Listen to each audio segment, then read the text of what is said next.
They cannot interact with each other in any way. This rule was established by the ancestors who fought for ages, and in order not to destroy the kingdoms, the ancestors met and accepted this rule. But the following story happened.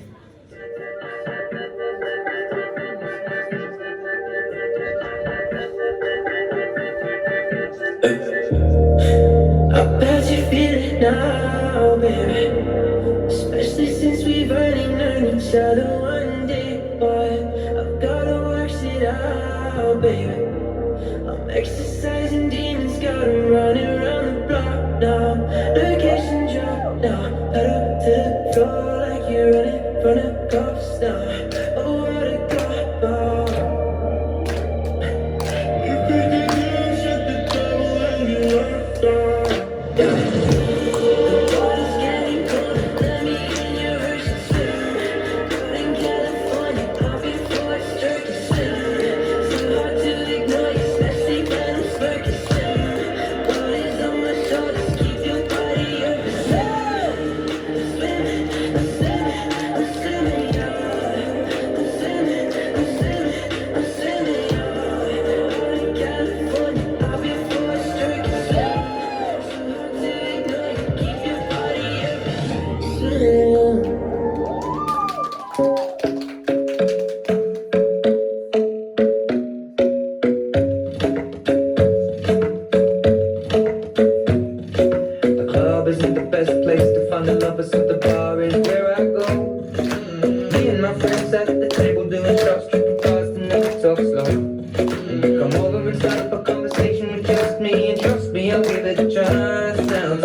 And they never met again and lived happily ever after.